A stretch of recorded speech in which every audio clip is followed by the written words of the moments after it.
창세기 45장 5절의 말씀 합독해 보도록 하겠습니다. 당신들이 나를 이곳에 팔았다고 해서 근심하지 마소서, 한탄하지 마소서. 하나님이 생명을 구원하시려고 나를 당신들보다 먼저 보내셨나이다. 아멘. 사랑하는 여러분, 여러분 어떠할 때 화가 나시나요? 어떠할 때 분노의 감정이 여러분의 마음에, 여러분의 생각을, 또 여러분의 언어를 사로잡고 있나요? 분노의 감정은 대부분은 내가 원하는 대로 되지 않을 때 시작이 되는 것 같습니다. 내가 하려고 했던 말 누군가 하지 못하게 할 때, 또는 내가 하려고 하던 일을 하지 못하게 할 때도, 내가 먹고 싶었던 음식, 내가 사고 싶었던 물건, 내가 쓰고 싶었던 그 돈을 쓰지 못하게 할 때 화가 나기도 합니다. 그리고 가족들이 나의 계획대로 움직여주지 않고 나를 무시하고 내 말을 듣지 않을 때 내 안에 불끈 화가 납니다. 그래서 이렇게 말을 합니다. 왜 내 말을 듣지 않는 거야? 어린 자녀들도 엄마에게 아빠에게 이런 말을 하더라고요. 엄마 왜 내 말 안 듣는 거야? 라고 하더라고요. 아빠 왜 내 말 안 듣는 거야? 내 말 들으라고 했잖아 라는 말을 하더라고요. 그래서 분노는 나라는 예고와 아주 깊은 관계가 있습니다. 내 안에 있는 분노는 내가 원하는 대로 되어지지 않을 때, 내가 하고 싶은 일, 하고 싶은 말을 막을 때 내 안에 분노가 나옵니다. 그래서 예수님은 나의 행복을 위하여서, 나의 영혼의 평안과 나의 마음의 평안을 위하여서 예수님은 오늘도 우리에게 말합니다. 자기를 부인하라는 것이죠. 예수님께서 제자들에게 이르시되 누구든지 나를 따라오려거든 자기를 부인하고 자기 십자가를 지고 나를 따를 것이니라 라고 하였습니다. 자기를 부인하라는 것이죠.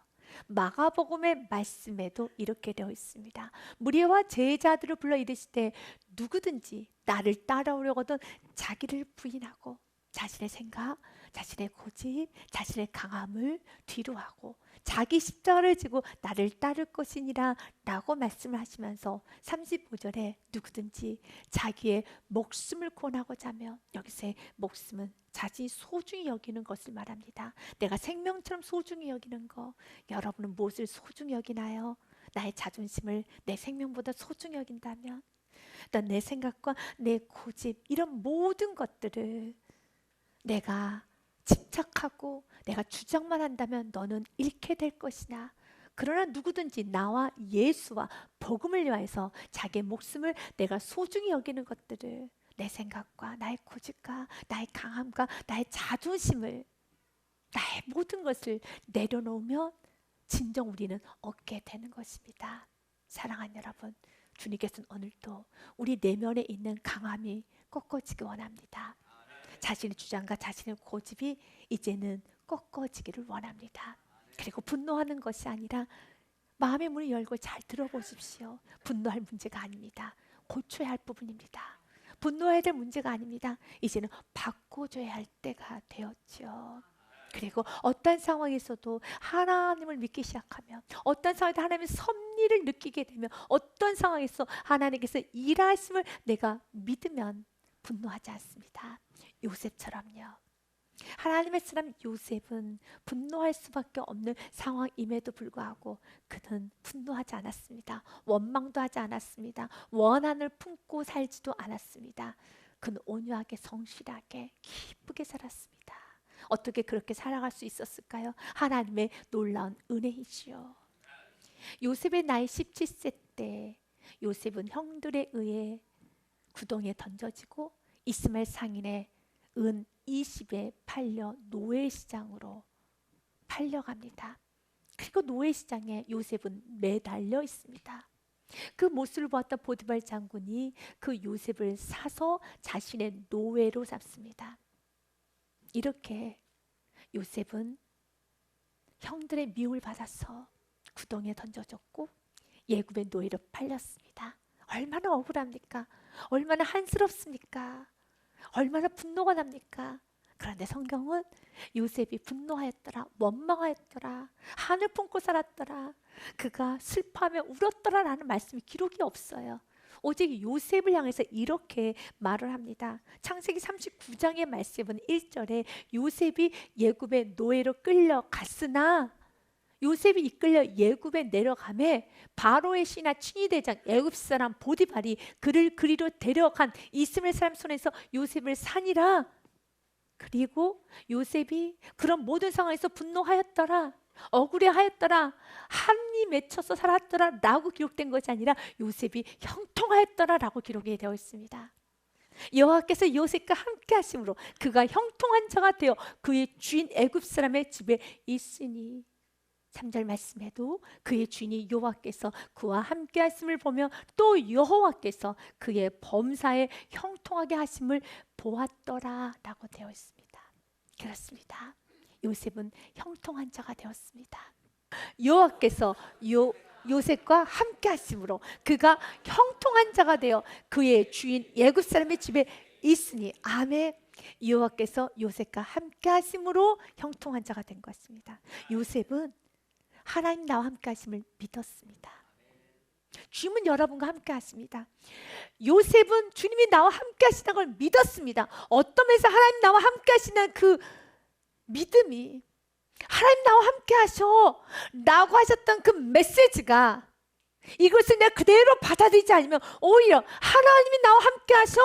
그런데 어떻게 나의 삶이 이렇게 될 수 있어? 어떻게 이렇게 억울한 일을 당할 수 있어? 어떻게 이렇게 내 삶이 비참해질 수 있어? 이렇게 내가 애굽의 노예로 팔려갈 수 있어? 하나님 나와 함께 하신다면 어떻게, 하나님이 살아계시고 하나님이 역사하시고 하나님 보고 계신다면 어떻게 내가 감옥에 강간죄로 들어갈 수 있어? 라고 얼마든지 하나님께 항변도 할 수 있어요. 그래서 은혜 받을 줄 은혜 받는 것이고, 이렇게 하나님이 함께 하신다는 메시지를 전해줘도 죄를 지을 자는 죄를 짓는 거예요. 여러분이 이 메시지를 어떻게 듣고 있습니까? 하나님이 요셉에게 말합니다. 그가 국무총리가 되어 있을 때 하나님 너와 함께 한단다 라고 메시지를 전하지 않았습니다. 그가 예굽의 노예로 있을 때 내가 너와 함께 하고 있어. 그가 죄수로 있을 때 내가 너와 함께 하고 있어. 하나님 저 조롱하시는 거예요? 하나님 저 놀리시는 거예요? 하나님이 함께 하신다면 이 상황까지, 이 지경까지 나를 끌고 가시면 안 되지 않겠습니까? 라고 반문할 수 있지 않겠습니까? 그러나 요셉이 승리했던 이유, 형통한 자가 되었던 이유는 예굽의 노예라는 그 상황에서, 죄수라는 그 상황에서 하나님 나와 함께 하신다는 믿는 믿음을 그는 거머쥐었습니다. 믿었습니다. 맞아, 하나님은 함께 하시지. 하나님은 함께 하시지. 이 모든 상황에서도 하나님은 함께 하시지. 하나님의 함께 하실 믿는 믿음이 있으면 마음 안에 분노가 사라지게 됩니다. 여러분이 어떤 경우에 분노가 나십니까?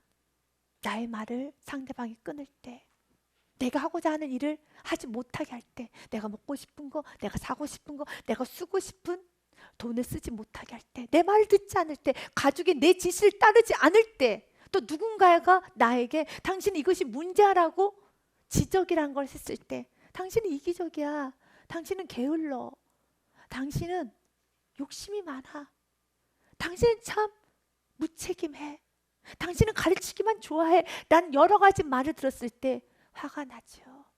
그런데 그 모든 상황에서 하나님 나와 함께 하실 믿는 믿음이 있다라면 그 말 가운데 들을 수 있는 귀가 열리게 되는 겁니다.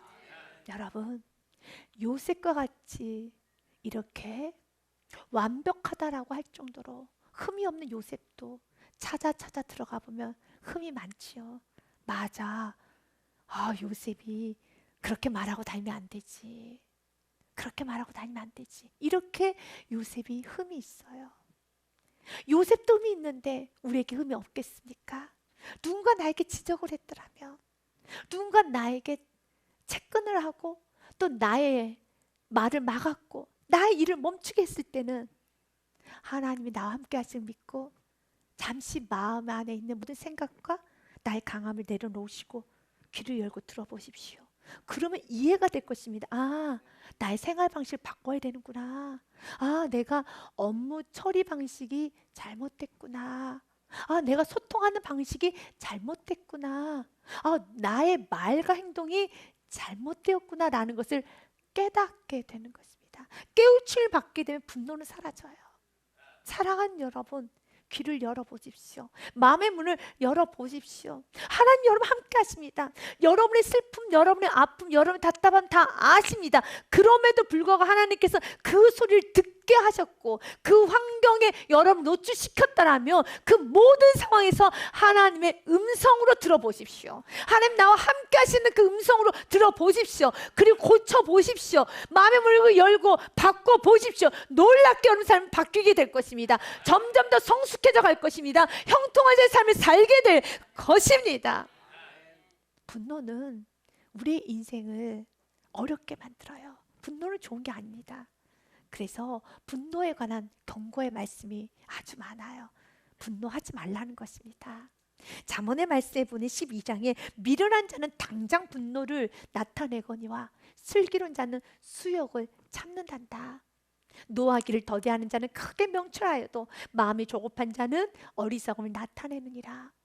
노하기를 더디하는 자는 용사보다 낫고 자기 마음을 다스린 자는 성을 빼앗는 자보다 나으니라. 어리석은 자는 자기의 노를 다 드러내어도 지혜로운 자는 그것을 억제하느니라. 믿으십니까? 그렇습니다. 사랑하는 여러분, 우리의 삶 가운데 이렇게 주님께서는 노하는 걸 금했습니다. 예배소서 말씀도 보도록 하겠습니다. 분을 내어도 죄를 짓지 말며 해가 지도록 분을 품지 말라. 왜요? 27절에 보니 마귀에게 틈을 주기 때문에. 같이 읽어봅니다. 시작. 마귀에게 틈을 주지 말라. 분노는 멸망에 이르는 죄입니다. 모든 관계를 파괴하는 죄입니다. 내 영혼을 어둡게 하는 죄입니다. 하나님이 나와 함께 하심을 믿으십시오. 그리고 그 모든 상황에서 요셉처럼 성실하게 충성스럽게 살아가 보시길 바라겠습니다. 요셉은 어느 곳에 있든지 장의 자리까지 오르게 됩니다. 예굽의 노예로 팔려갔지만 그 노예 안에서 가정의 총무 자리로 올라갑니다. 다시 말해서 보디발 장군에 있는 모든 가정 안에 있는 대소사의 일과 그리고 재반의 업무를 다 관리 감독하는 가정 총무가 됩니다.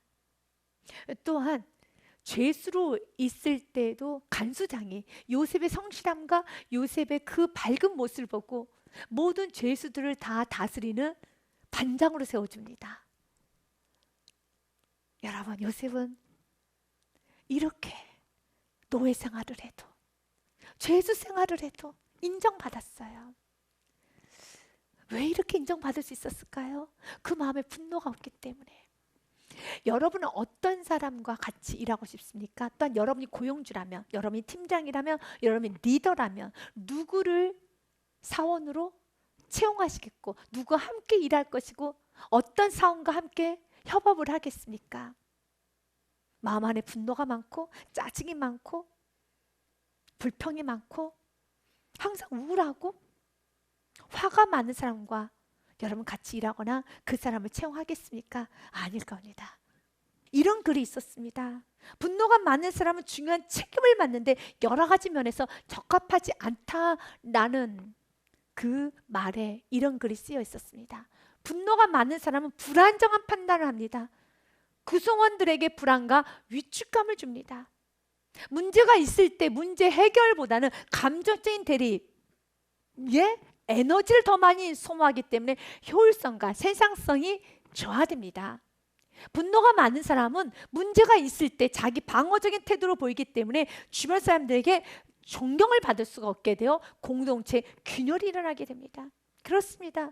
분노가 많은 사람은 항상 감정적 대립을 해서 중요한 문제에 집중하지 못하고 사소한 감정적인 부분에 너무 많은 시간을 할애하고 더 나아가서 분노가 많은 사람은 자기 영역과 자신에게 지적하는 것과 자신의 패턴에 조금이라도 접근을 하게 되면 그것을 변명 또한 합리화 밀어내는데 너무 많은 에너지를 쓰기 때문에 발전과 성숙이 없겠죠. 그래서 쓰지를 못하는 겁니다. 사랑하는 여러분, 요셉은 어느 곳에 가서나 그는 사람들에게 인정받고 높임을 받았어요. 높은 책임의 자리에 오를 정도로 좋은 대접을 받았습니다. 그 마음에 분노가 없기 때문에. 주님은 오늘 이 분노를 하나님 나와 함께 하신다는 그 믿음으로 이기기 원합니다. 두 번째로, 요셉은 상처, 한 대신에 섭리를 믿었습니다. 요셉에게는 너무 많은 상처, 한이 맺혔을 것입니다. 구덩이에 던져졌을 때 형들에게 요셉은 외쳤죠. 형님들, 나를 좀 살려주세요. 형님들 어디 가세요? 왜 나를 이 구덩이에 던지셨습니까? 정말 많은 말을 했을 것입니다. 그때 형들은 아랑곳하지 않고 식사를 합니다. 그리고 이스마엘 상인에게 팔아 넘깁니다. 팔려갈 때 얼마나 소리를 쳤을까요? 형들의 이름을 다 불러가면서 질질 끌려가는 겁니다.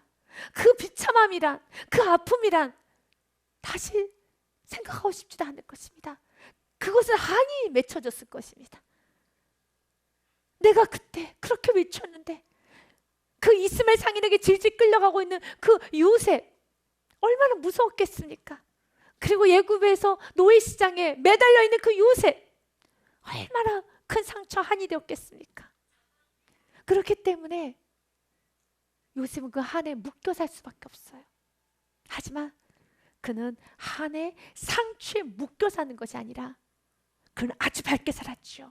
밝게 사는 이유가 있어요. 하나님의 섭리를 믿었다는 것입니다. 섭리는 그리스도인들이 기억해야 될 아름다운 단어입니다. 섭리의 뜻은 여러분이 잘 알고 있을 것입니다. 하나님께서 모든 것을 다 다스리시고 우리의 삶과 세상에서 일어나는 모든 일을 하나님의 선하신 뜻과 계획에 따라 잘 이끄시는 하나님의 주권적인 활동을 섭리라고 하는 겁니다. 하나님의 주권 아래 있습니다. 내가 구덩이에 던져진 것도, 애굽의 노예가 된 것도, 내가 죄수가 된 것도, 그것 또한도 하나님의 주권 아래 있다는 것입니다. 좋은 일, 나쁜 일, 모든 것 하나님 주권 아래 있어서 하나님께서 합력하여 선을 이루어가심을 믿는 것입니다.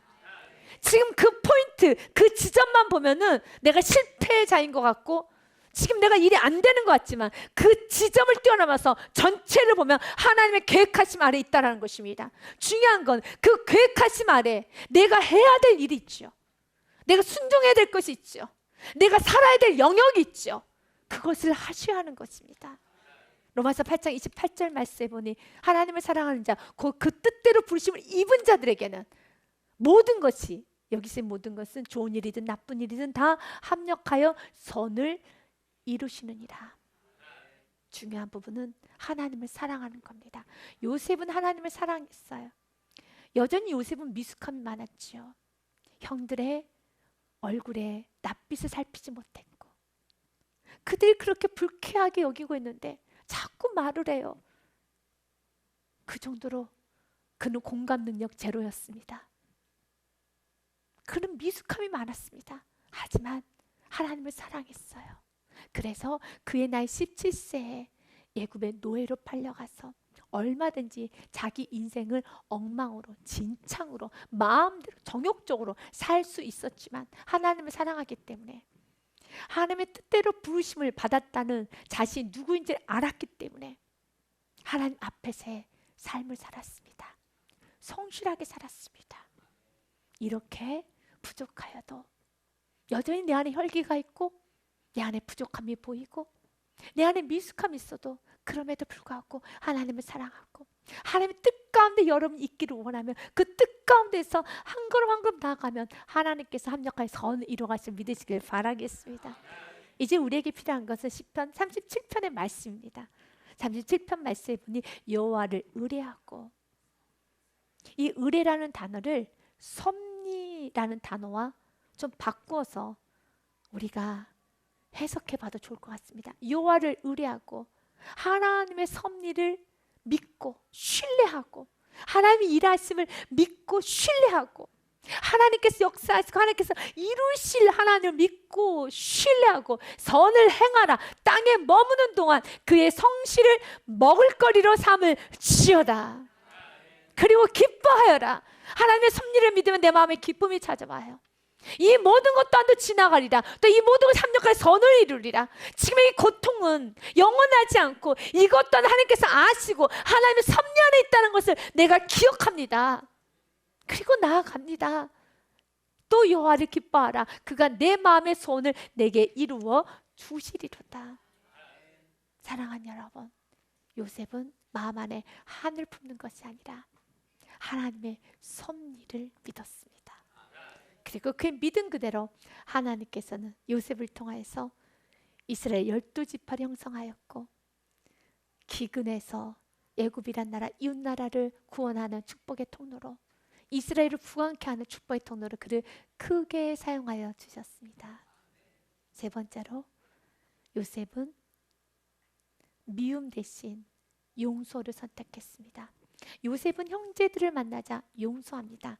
본문의 말씀 창세기 45장 말씀 보니 형님들은 이렇게 말합니다. 당신들이 나를 이곳에 팔았다고 해서 근심하지 마소서. 한탄하지도 마소서. 하나님이 생명을 구원하시려고 나를 당신들보다 먼저 보내셨나이다. 자신의 모든 인생을 하나님의 관점에서 해석합니다. 요셉이 애굽에서 버티는 기간 동안 얼마나 많은 눈물과 얼마나 많은 고생을 했을까요? 죄수의 생활을 하면서도 얼마나 많은 아픔과 힘든 시간을 겪었을까요? 그럼에도 불구하고 5절부터 8절 말씀까지 오직 그의 이름에는 하나님이라는 단어만 나옵니다. 하나님께서 하셨습니다. 하나님께서 이곳까지 인도하셨습니다. 하나님께서 승리케 하셨습니다. 하나님께서 하셨습니다. 하나님께서 여기까지 인도하셨습니다. 하나님의 생명을 구원하시려고 나를 당신들보다 먼저 보내셨나이다. 6절 말씀해 보니 이 땅에 2년 동안 흉년이 들었으나 아직 5년은 밭갈도 못할 추수도 못할지라 아직 더 심각한 기근이 5년간 더 진행되게 될 것입니다. 7절 말씀해 보니 하나님의 큰 구원으로 당신들의 생명을 보존하고 당신들의 후손을 세상에 두시려고 나를 당신들보다 먼저 보내셨나니, 그런즉 우리 같이 읽어볼까요? 시작. 그런즉 나를 이리로 보낸 이는 당신들이 아니요 하나님이시라. 하나님이 나를 바로에게 아버지로 삼으시고 그 온 집의 주로 삼으시며 애굽 온 땅의 통치대로 삼으셨나이다. 아멘. 하나님이 하셨습니다. 하나님께서 여기까지 인도하셨습니다. 내가 쓰러지지 않을 수 있었던 이유도 하나님이십니다. 당신들 근심하지 마옵소서. 이 과정을 통해서 나는 벗겨졌습니다. 나는 새롭게 되었습니다. 나는 다시 한번 하나님의 사람을 서게 되었습니다. 오히려 내가 죄송합니다. 당신들의 마음을 헤아리지 못했고 그 당시에 당신들의 슬픔을 내가 헤아리지 못했습니다. 너무 죄송합니다. 하나님이 하셨습니다. 이렇게 하나님을 믿는 믿음이 있는 사람은 고난의 시간마저도 아름다운 추억이 되는 겁니다. 간증이 되는 겁니다. 하나님이 하셨습니다. 요셉은 용서를 합니다. 그런데 요셉은 용서를 하였지만 형제들은 그 용서를 누리지 못하고 있습니다.